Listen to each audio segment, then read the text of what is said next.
Everest क्षेत्रमा भारी हिमपात, ट्रेकिङ रोकियो।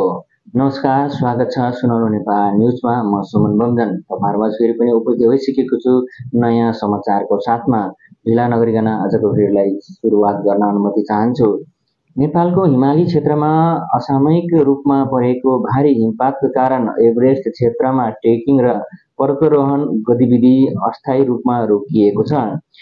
हिमाल क्षेत्रमा गएको केही दिन यता लगातार हिउँ परेकोले शुक्ला, लाम्चे र एभरेस्ट वेस्ट क्याम्पमा आसपासको क्षेत्रमा दृश्यता अत्यन्त कमजोर बनेका छन्। यसका कारण हवाई उडान र पदयात्रा दुवै प्रभावित भएका छन्। स्थानीय प्रशासनका अनुसार पर्यटकहरूको सुरक्षा निश्चित गर्न सबै ट्रेकिङ एजेन्टहरूलाई अस्थायी रूपमा ट्रिप स्थगित गर्न निर्देशन पनि दिएको छ।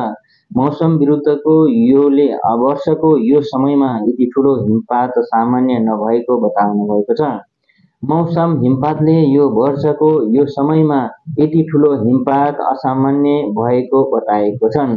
यिनीहरूले अझै केही दिनसम्म मौसम सुधार हुने नहुने सम्भावना व्यक्त गरेका छन्। यात्रुहरूले अनावश्यक जोखिम नलिन र सुरक्षालाई प्राथमिकता दिन सुझाव पनि दिएको छ।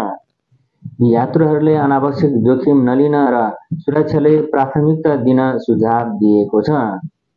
आदरणीय दर्शकहरू, हजुरलाई यस विषयप्रति के भन्न चाहनुहुन्छ? आफ्नो मनमा लागेको सल्लाह सुझाव र प्रतिक्रिया छ भने तलको कमेन्ट बक्समा राख्नुहोला भन्दै हामी यस्तै ताजा न्युजका साथमा तपाईँहरूमा फेरि पनि उपस्थित हुने नै छौँ।